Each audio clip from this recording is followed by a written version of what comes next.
media endeavors. If you're watching on YouTube or Facebook Live or any of that good stuff, is Mr. Jeff Burson. And our host, as he is every single Wednesday, except when he's not, Father Mitch Pacwa. Father, how are you? I'm fine, except when I'm not. Except when you're not. I'm gone more than you are. I will say that.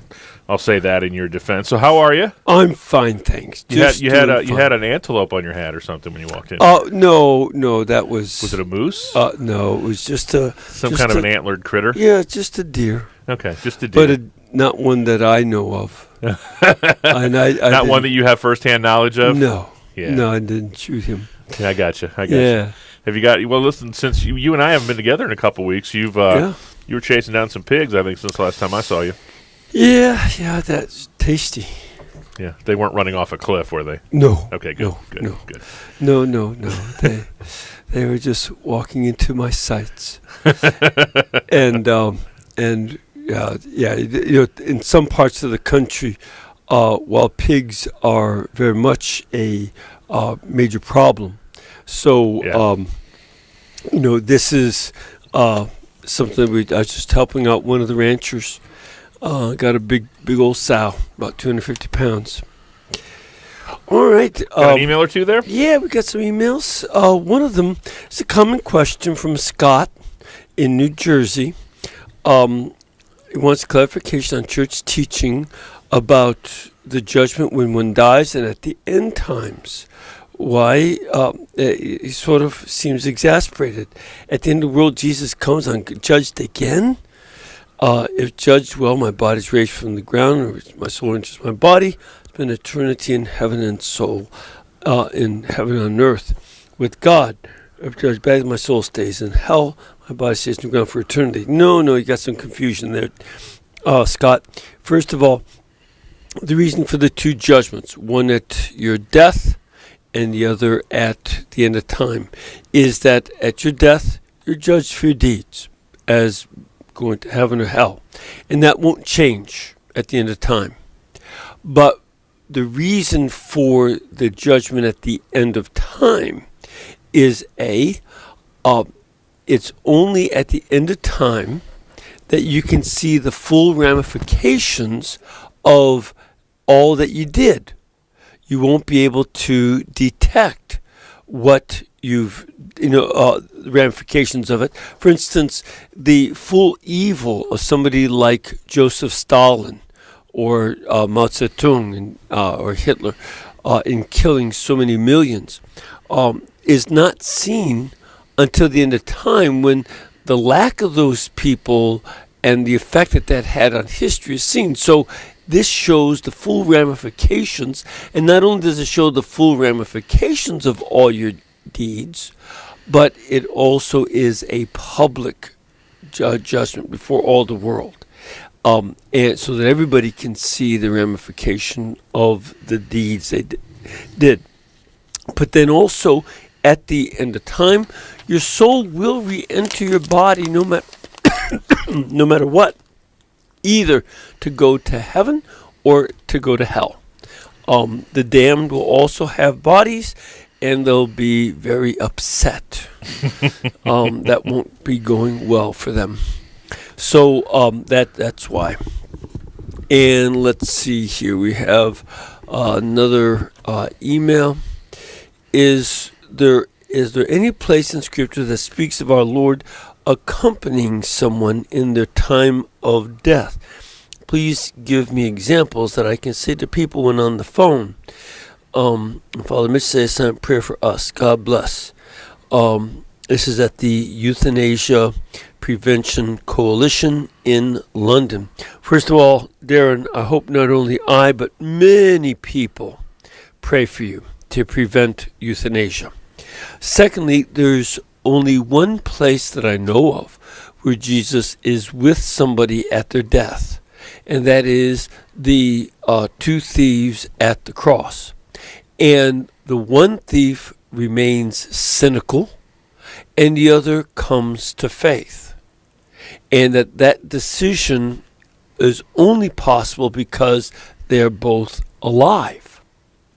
Secondly, and this is more to the point for you, in the Old Testament there are a number of times that people wanted to be dead, and they prayed to God that they would be dead. And God's answer was always what? No, because they weren't done yet. Moses prayed for that. Elijah wished that he were dead. Job wished that he were dead. Sarah and Tobit wished that they were dead. But the story wasn't done for them yet. They had a lot more to do. And so they continued to live. And that was a very good thing that they all continued to live. All right, do we have time for one more? Absolutely. All right. And let's see here. Father Mitch, can you explain to me the meaning of the 1260 days in the book of Revelation? Is this passage talking about Israel or Mary? It's speaking about the Blessed Mother. Okay, it's some people think that the woman clothed with the sun and the 12 stars is Israel, but it's clearly referring to the mother of Christ, the Messiah. Yeah, the important character there is the child who rules the nations with an iron rod. That is a line from Psalm 2. That is a psalm about the Messiah. And therefore her son is the Messiah. And, as far as I know, giving birth to babies is one woman at a time. It's not a group effort. It refers to Our Lady and this time in which there's this battle that's going on. Now, the precise meaning of the years is not known, but this may well refer to the amount of time that Our Lady remained on earth after Jesus' resurrection and ascension, which, according to the earliest documents, given that yesterday we celebrated the Feast of the Assumption, was just a very few short years, 3 years, 3.5 years by some. For instance, in the passing of the Virgin Mary by Saint Melito of Sardis, he says it's only about 3.5 years. So that may well refer to her passing, her death and assumption. Just getting started on an open line Wednesday. Father Mitch is in the house. Get in line at 1-800-585-9396. EWTN's Open Line Wednesday with Father Mitch.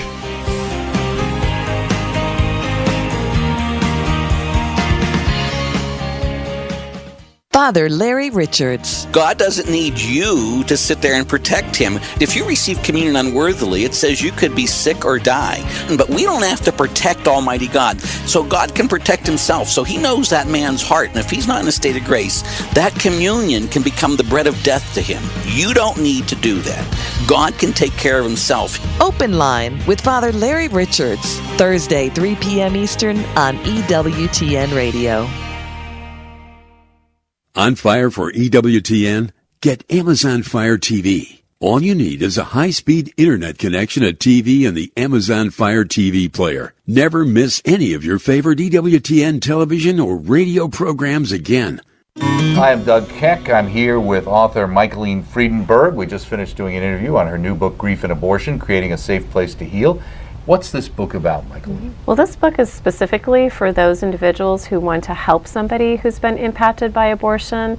And so it's going to give them an idea of what someone goes through, what the grieving process looks like, what the healing process looks like, and how they can be the most effective in helping them. So is this for people then who want to get involved with that kind of post-abortive healing with others? It's actually more for those leaders who already are in contact with people who may be hurting, and so they're not going to become an expert in the area, but they want to be able to, at least in those initial contact, be able to effectively help them and then be able to make an appropriate referral. Very good. Michaeline Friedenberg. We'll look for the entire interview, Grief and Abortion, Creating a Safe Place to Heal, available through the EWTN Religious Catalog at EWTNRC.com.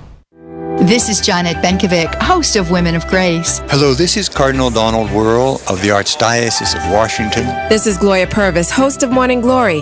Thanks for listening to the EWTN Global Catholic Radio Network.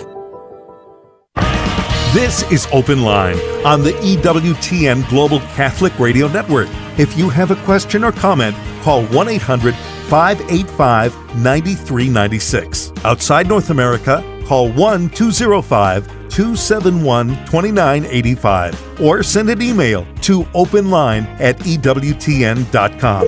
That's right, 1-800-585-9396 is our toll-free number. Toll-free anywhere in the United States and Canada, 1-800-585-9396. If you get a busy signal, keep trying. We'll work through as many folks as we can during the course of the hour. Our leadoff hitter is Ava in Pendleton, Oregon, listening to EWTN on Sirius XM Channel 130. Ava, you're on with Father Mitch. Thank you. What's up? Well, I'm a first-time caller, Father Mitch. I watch you on Threshold of Hope all the time. Thanks. Appreciate that. And I have a question regarding the Roman Catholic Church versus the Eastern Orthodox Catholic Church, and which one came first. And according to the local Eastern Orthodox priest, he said to me, well, where did Peter go first? He went to Antioch first before he went to Rome. Therefore, the Eastern Orthodox Catholic Church came first. And so I want to know what you think. Well, I think that's not logical. I mean, first of all, it is true. That is true. You know, he left Jerusalem, but, even before going to Antioch, he was in Jerusalem, which is also east. So, and other apostles went east and some went west. That's true enough, but it's not it's not relevant to which came first, Orthodoxy or Catholicism, because at the time the church was one. That's why it's not relevant. There was no split between the church, and the church didn't split into Orthodox and Catholic until 1054. The church remained unified up until that point. So that's why, Peter's presence in Antioch and then in Rome has no relevance to the question of antiquity of orthodoxy. Or, for instance, a lot of the Orthodox celebrate their liturgy, especially the Byzantine Orthodox, in Greek. But at this point, Peter and the apostles were still celebrating the liturgy in Aramaic, because Antioch itself was a city divided between the Aramaic-speaking and Greek-speaking Christians. Peter may well have known some Greek. He came from Bethsaida, which had a significant Greek-speaking population. But that still has nothing to do with Orthodoxy. And the truth, they coexisted for 1,054 years. So that's why it's not relevant. What is relevant, though, Peter was the one who personified the gift of being the head of the apostles. And it was to Peter as an individual that the power to bind and to loose in heaven and on earth, and to be the rock upon which Jesus built the church. It was his person, not the place where he stayed, that mattered, because he was that rock. And so if Peter was, later on moved from Antioch to Rome, then his office also moved. And therefore, the question is not which came earlier, so much as it's a question of where do we see maintained Jesus Christ's gift of the Petrine ministry? Where is that rock? And by this priest's admission, Peter left Antioch and then went to Rome. And so the rock was able, just like in the Old Testament, the rock moved with the people of Israel. The rock was Peter himself where do they have the Petrine ministry? That's the question that is important. Does that make sense? Yeah, that makes sense. Good. All right. God bless you, Ava. We appreciate the phone call. Next stop, Lebanon, Maine. Linda is in the great state of Maine, listening on the EWTN app. Linda, you're on with Father Mitch. Hello, Father Mitch. Hi. Thank you so much for taking my call. I was at work today, and some of my coworkers were talking about Reiki, and just saying how this is just energy, and it's harnessing the energy, and that this was a good thing. And I thought that was ridiculous. And they said, well, it's a good thing, because the hospitals use it. And I just could not come up with a logical argument that they wouldn't dismiss, because my logical argument would be about demons and things like that. Yeah, okay. A couple things. First of all, yes, it is being used in hospitals, but the use in the hospitals is based on fraudulent reports by a group of nurses who used Reiki in their nursing practice some years ago. And in fact, that their use of Reiki and their claimed results were proven to be fraudulent claims. They falsified their data. People kept on using it. It reminds me, I'm sure you've heard in the past, you shouldn't eat eggs that has a lot of cholesterol in it, right? Mm-hmm. Remember those days? Yes. And, of course, that was all bogus. I don't know if you knew this, but they had not done a single study to back that up, but they claimed it anyway. Now, they did studies since then, and my cardiotherapist people told me to eat more eggs. It's good for my heart condition. And it was just bad science. And better, science went and examined it and showed not only was it bad science, but actually eggs are good for you, according to my cardiopulmonary people. Do you have a chicken in the backyard yet? No, my friends do. So, similarly with Reiki, the study, as a matter of fact, if you go to the website of Christian Research Institute, CRI, I think it's CRI.com or CRI.org, but Christian Research Institute, they have an article on Reiki exposing the fraud. And so just because it's used by people in hospitals, it does not mean that it's used with good basis in science. It's not. And so that's no good. And then I don't know how demonic it is, but what energy are they getting in contact with? Do they know? See, the ki energy. Ki is the Japanese form of chi, which is Chinese, meaning this energy that is divided into yin, yang, dark, light, positive, negative, male, female, and all this stuff. And that's what they try to manipulate. But it doesn't do anything.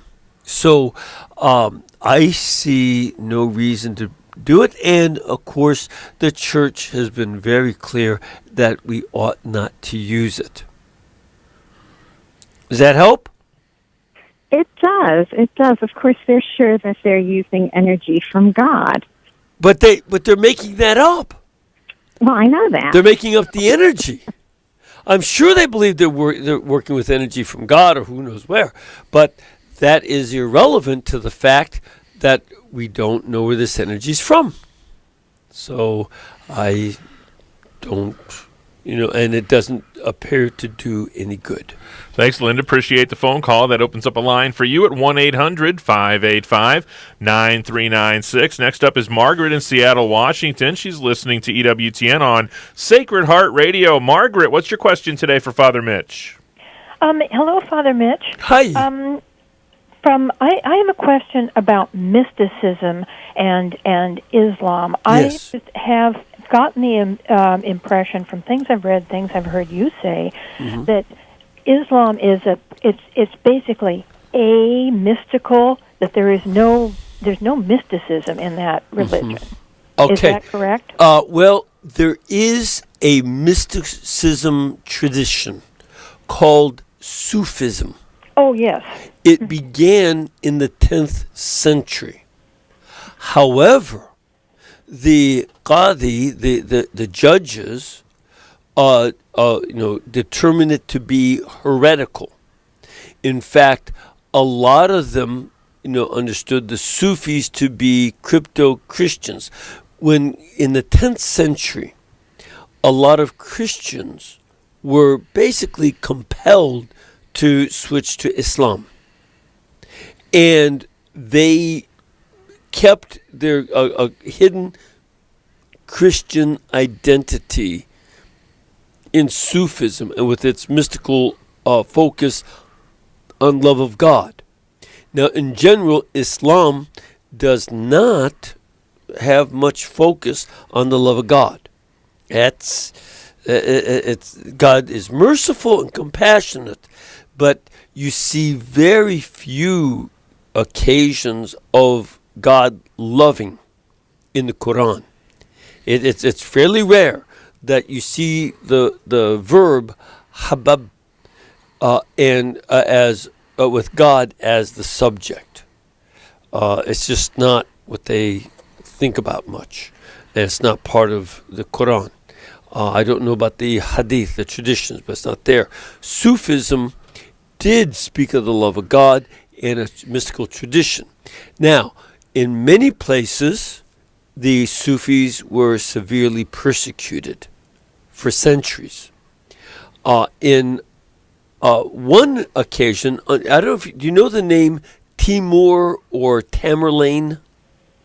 Yeah. He was a great conqueror from within Islam. I don't know if he came from Azerbaijan or one of I used to know geography well, but they added all these new countries. It changes every 5 minutes. And so, but he's from up in that area, Central Asia. And he became a Sufi, was very committed to Sufism, and in order to spread it, he killed 30 million people. He was one of the real monsters of human history. But he was promoting Sufi Islam and tried to wipe out Shia Islam. It took a few hundred years for Iran to recover its population after he had gone through. And he conquered all the way up to Georgia, down through India and east to China, so it was just devastating. But he was promoting Sufism, which he liked a lot, but in a way that most Sufis don't. So that's the mysticism. Other than that, there's not much mysticism. That's and even that is fairly much rejected by the majority of Muslims. Thanks so much, Margaret. We appreciate the phone call. That'll free up a line for you at 1-800-585-9396. It's toll-free anywhere in North America. 1-800-585-9396. We'd still love to hear from you if you're outside the United States and Canada. Your number is 1-205-271-2985, and we will put you straight to the front of the line. You can send us an email, openline@EWTN.com, or you can text your question to Father Mitch. Text the letters EWTN to 55000. Wait for a response.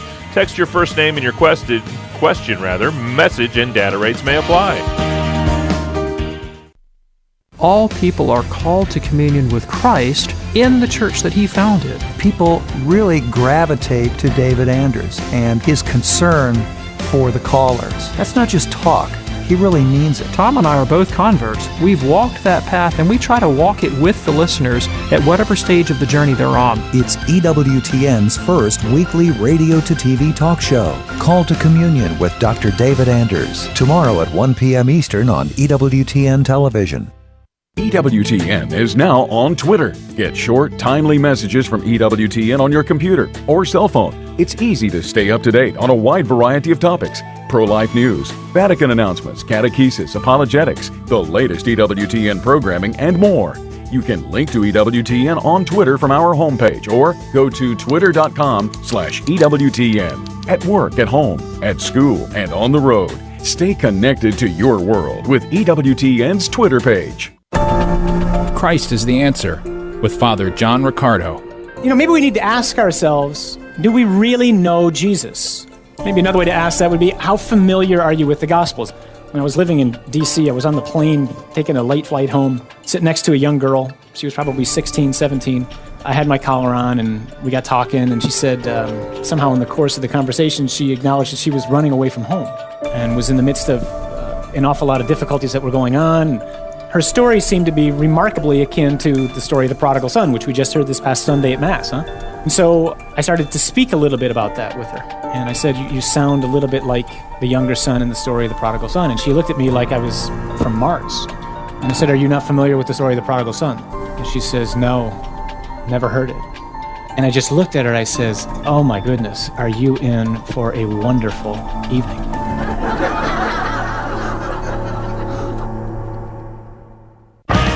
This is Open Line on the EWTN Global Catholic Radio Network. If you have a question or comment, call 1-800-585-9396. Outside North America, call 1-205-271-2985 or send an email to openline@ewtn.com.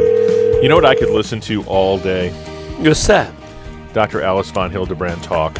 Yes. She could read me the Denny's menu and I'd be mesmerized. Is that right? Yeah, I just love her accent. Oh, yeah. I think it's awesome. Hey, listen, you've got a very, very, very topical program tonight on EWTN Live with in the light of recent developments in our country. You've got John Henry Cosby going to talk about Dr. Alice's husband, Dietrich. Yes, and how he had stood up to the Nazis. This is it's turning out to be more important. A couple weeks ago we had a program about how the Bishop of Münster, Germany, Blessed von Galen, had stood up against the Nazis. Now this is about a layman who did the same, and how all of us have to learn from these past events. So that's a good thing. It's tonight, 8 Eastern, EWTN Live with Father Mitch on EWTN Radio and television. Cheryl's watching on Facebook Live, and she says, Father Mitch, what would be the difference between the Douay-Rheims Bible and the Ignatius Bible I have now? Douay-Rheims Bible was translated in 1609 AD. It used a manuscript that had been brought from Constantinople after the Turks had conquered it. And the manuscript is somewhat late. I believe it's a 12th century manuscript. And the Ignatius Bible is translated more recently.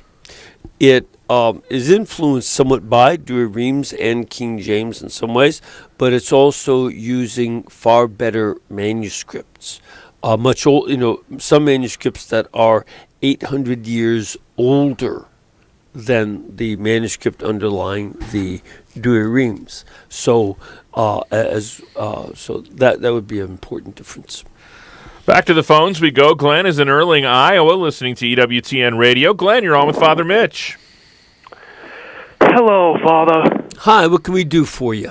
First of all, I don't think the call screener mentioned the town. Erling? Iowa. Erling, Iowa? Yeah. Actually, if you're familiar with the little book, Be Gone, Satan, there was a exorcism that took place in that town back in 1928. Uh-huh. Well, there you go. So, in addition to being a place of important spiritual battle, what else can we do for you in the modern time, Glenn? Well, in Matthew 11, verses 7 to 19, zooming in on verse 13 and 14, Matthew said, or I would suppose Jesus said, all the all the prophets of the law prophesied up to the time of John. And if you are willing to accept it, he is Elijah, the one who is to come. Whoever has ears ought to hear. Right. What does that mean? Is it actually saying that since Elijah did not die, that he somehow came back as John the Baptist? No, not at all. Let me put it this way. If you can understand it best if you take a look at Luke chapter 1, verse 16 and following, especially 17, where the angel Gabriel tells Zechariah, the father of John the Baptist, that John will go before the Messiah in the spirit and power of Elijah to turn the hearts of fathers to children and the disobedient to the wisdom of the just, and to make ready for the Lord a people prepared. So that I don't know if you remember in the book of Kings, second book of Kings, that when Elijah and Elisha crossed the Jordan River, Elisha said, "Give me a double portion of your spirit." And Elijah said, "If you can see me, you will have a double portion of my spirit." So that having the spirit of prophecy, that gift of prophecy that belonged to Elijah, was something that was given to Elisha while Elijah was still ascending into heaven, still alive on earth. And then it is also given to John the Baptist, who spoke with the same fearless courage the word of God as had Elijah in his days, when he criticized King Ahab and Queen Jezebel. So also did St. John the Baptist criticize Herod and Herodias, his illegitimate wife. And that's to have that spirit of Elijah does not mean that he is Elijah come back, but he has that power and authority of Elijah. Does that help? Thanks. All right. Thanks, Glenn. Appreciate the phone call. That opens up a line for you at 1-800-585-9396. Have you been to the Maritime Provinces? Yes, I have. Oh, beautiful. Isn't it Yes, up there? they are. Goodness gracious. We're going to head up to Nova Scotia now. Wilma is in Nova Scotia listening to EWTN Radio, and Wilma's going to call me out, Father Mitch. Go ahead, Wilma. Hi, dear. How are you? Terrific. Fine. What can we do Good, for and you? you're not in any trouble. I have a question about the first 5 Saturdays. Yes. Yesterday I was listening, and they spoke briefly on this at the same time on your radio station about the first 5 Saturdays. Yes. In our area, we don't have Saturday morning Mass. We just have the Vigil Mass. Mm-hmm. So I'm wondering how we can make the first 5 Saturdays. All right. Will the Vigil Mass apply or yes. No? And that would be something that's precisely, it was a situation that didn't exist in 1917 because there were no Vigil Masses on Saturday. And so this is a situation, however, it is Mass, and you can go to the Vigil Mass on Saturday, on the first Saturday of a month, and make that your way of doing the 5 first Saturdays. The preference would be, however, for it to be a Marian daily Mass. Is that not correct? Right, yes. right. Because normally on Saturday in the Roman Rite, we have an optional commemoration of the Blessed Virgin Mary for the Saturday morning Mass. But if there is no Saturday morning Mass, then you can certainly go to the Vigil. And by the way, Wilma, I'm glad you brought this up. I've been meaning to bring this up on my TV shows as well.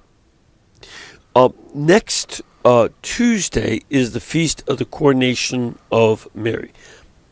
It's the octave of the Assumption. And so we celebrate that feast. The popes have recommended that we consecrate ourselves to Mary on that day. That is, it's not the only day you can do it by any means, but it is a recommended day to make a consecration to Our Lady or to renew an already existing consecration. And I want to urge people over the next week to prepare themselves to make such a consecration privately or as a group with other people. That would be a very good thing to do.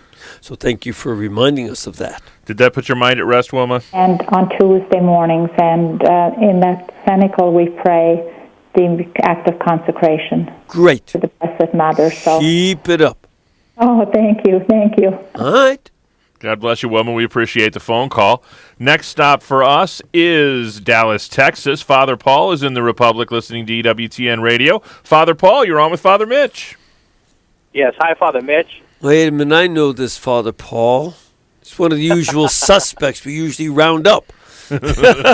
Father Paul, how the heaven are you? I'm doing great talking to you. Oh, thank you so much. What can we do for this fine day? You've already kind of mentioned you're going to be talking about this on your show tonight, but Father Mitch, I was just looking up Humani Generis, and it was from August 12, 1950.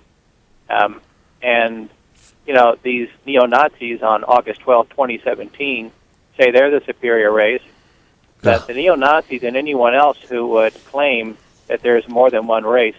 Can you describe how Pope Pius XII kind of put that to rest in 1950? Yeah, it's a couple things, Father Paul. It's not only Pope Pius XII in 1950, but earlier in 1938, I believe it was, Pope Pius XI, in his encyclical written in German and smuggled into Nazi Germany, it was called Mit brennender Sorge, and you can get it from EWTN's website. With I don't know how they translated it. It means with burning concern or burning anxiety. The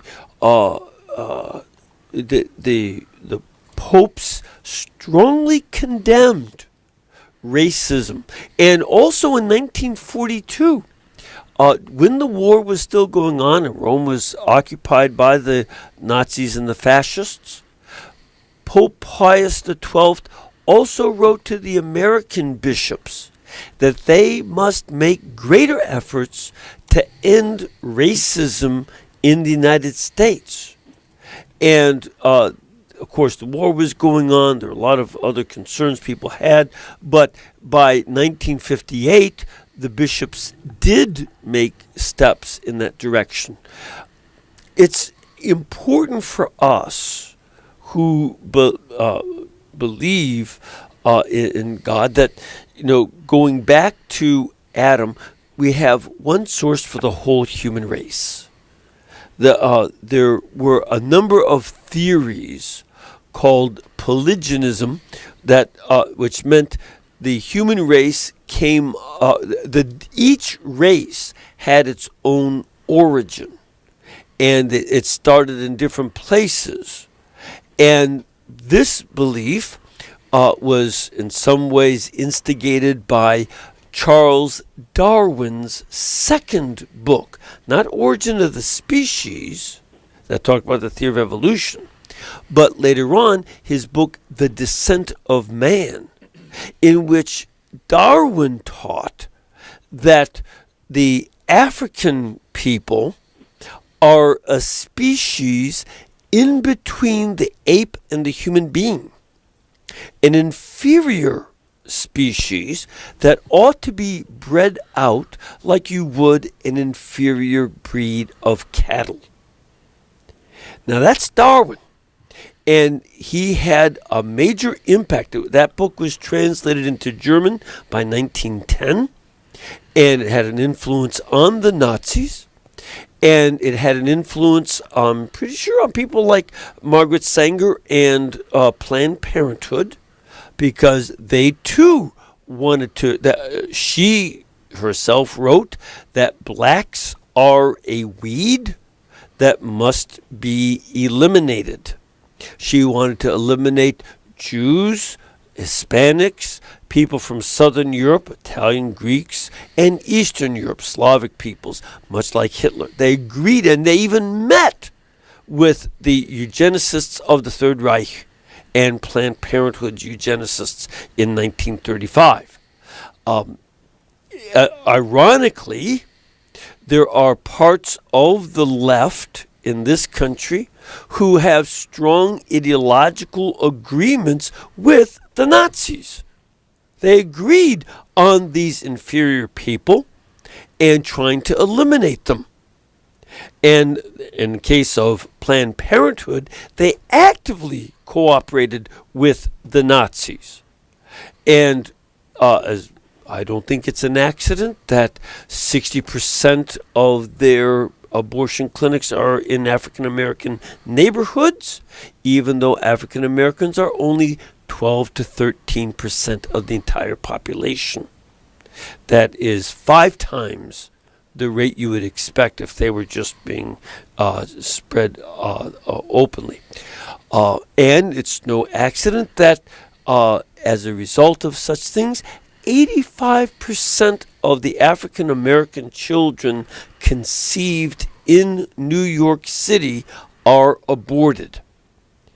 These racist issues that permeate the right and the left, and that they use it against each other. Well, we have to be a people that say, no, science demonstrates clearly that all human beings share the same basic DNA. They were not started at different times. We have the same DNA, and more importantly than even our DNA is the fact that God created us, as the Declaration says, with unalienable rights to life, liberty, and the pursuit of happiness. And more deeply than that, God created us in His image and likeness. And therefore, we will answer to God if we look upon anybody as having less than the same human dignity. The ridiculousness of Iceland, the sin of them bragging, we've eliminated Down syndrome because we kill them. We kill them. And the Nazis had begun with trying to kill, and they did kill, many of the disabled. And they went from there to other peoples. These are very important things for us, as you said, Father, 57 years after Pius XII, to stand up for human dignity. And that encyclical on our website is translated with Burning Anxiety. Burning Anxiety, yeah. Okay. Does that help, Father Paul? That's a great answer. Thank you. Thank you for the call. We appreciate it. 1-800-585-9396. Alexa, play Father Mitch. Oh, wait, I don't have an Amazon Echo in here. Do you have an Amazon Echo? Do you know what it is? Yes, I do. Yeah, and I bet if you told Alexa to play Father Mitch, I bet she'd pull up EWTN like that. Ain't that something? It is. Have you heard? You've heard of Amazon Echo? I'm sure many of our listeners are. It's a virtual personal assistant that allows you to use just your voice. You can listen to EWTN Radio by just saying, "Alexa, play EWTN Radio." Ain't that something? You can check out the Amazon Echo today. Well, but the people listening to you say that already have EWTN Radio. They have to tell their friends who don't. That's right.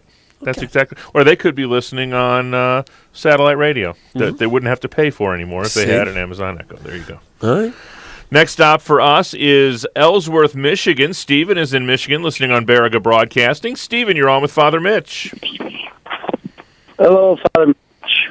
Hey, what can we do for you this fine day?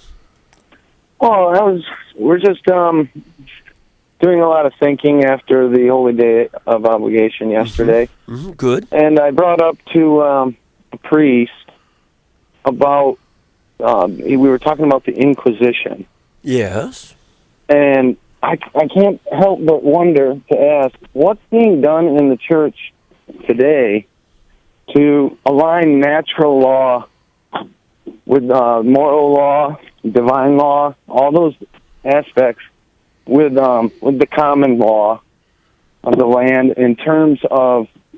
To me, it's just it's a violation. I'm a father. I have 5 daughters. I don't want to oppress upon any women. I love my daughters. I love my wife. Mm-hmm. But if a wife can leave and get custody of the children, by default, it almost seems in many states, or if she can leave and get an abortion without the consent of the husband. In many states, based on the HIPAA rights, and the list could go on, but it seems to me that it's just totally unnatural, for one, that would be going on. I spent 2 years overseas in Iraq as a soldier, and I could see the antithesis, taken to the extreme, the oppressive nature of the laws in the Middle East. Yeah. To argue by any stretch of the imagination that I can't understand if the church is ever going to speak. Obviously, the church is speaking out against abortion, but without getting to the core of the problem about just the aligning of God's law with the common law about these type of matters. What is there anything that you could shed about what's being done by the bishops or whatever they have you? I don't know specifically what the bishops might be doing in terms of that kind of critique. That would be, here's the typical way things work. Theologians who know the civil law and canon law, of which there are a number, both lay and ordained, they begin to do that research. And based on that research into civil law and canon law, they also apply natural law, because we saw a major change on divorce law take place in 1965 with no-fault divorce. And as a result, the parents can split without having a reason due to, say, some injustice by the other spouse. Used to be that you had to prove adultery or abandonment or something else that was a bad thing to do. But now they said, oh, that's not necessary. We just will agree to split. The problem comes in when custody of children are involved, and in many states and many judges, the parents are not seen as equally capable of caring for their children. Some states do, some don't. Some judges do, some don't. It's very difficult for fathers. This is also where I think Catholic fathers who've gone through divorce need to consult with the theologians and canon and civil lawyers who know these things, and bring to them, some of the concerns. It may be good to contact the USCCB. That's the Bishops' Conference. It's usccb.com, I think, or .org. No, .org. .org. USCCB.org. Look them up and look up what they have on marriage and family. There's a section on that. Begin with them. They need to have that question raised. This wasn't an issue in the past, but it is today. And people who have personal experience of it need to be the ones who take that initiative and give their reflections into those situations, because it's an important one. All right, who else do we have here today? We have Patricia in Pittsburgh, Pennsylvania. She's listening to EWTN Radio. Patricia, you're on with Father Mitch. Hi, Father Mitch. Hi, what can we do for you today? Well, I'm the Alexa person. That's how I got you. Well, aren't you a huckleberry? What can we do for you? Well, I'd like to, I love you. I'm with you every morning. Thank you. At Rosary and any other time you're on. Thanks. I thank you for that. Sure.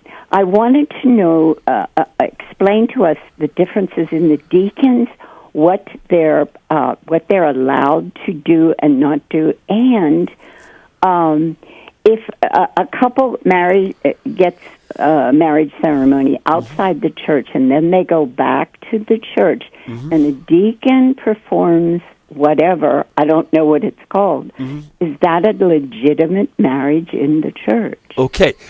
First of all, the main responsibilities of deacons are they can preach the gospel, they can read the gospel and preach.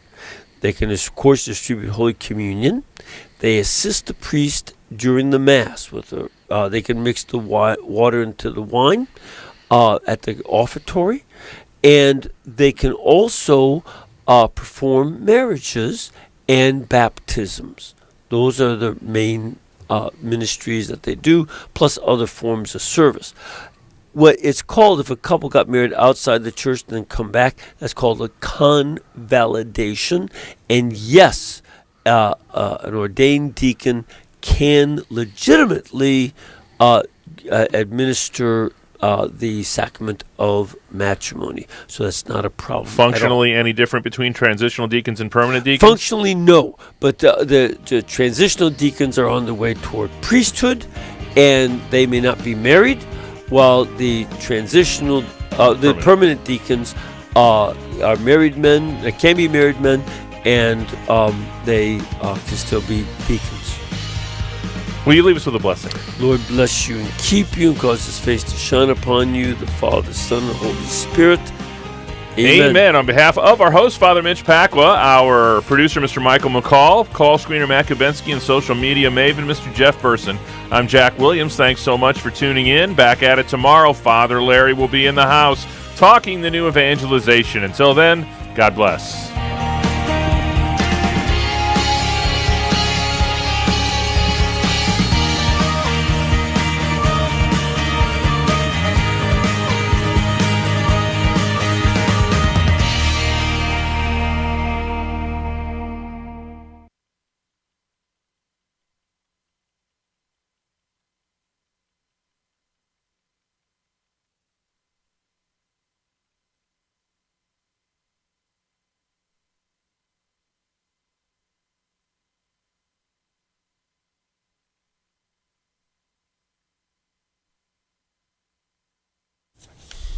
Are they ready? Rolling? Okay.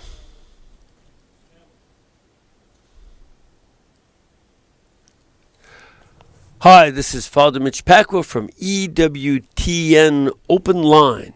And I've been working in radio for the last 36 years. It's been so important because people can bring radio to work when they drive, and oftentimes when they're by themselves and have chances to reflect in a way that they don't in other times. And so many people listening to radio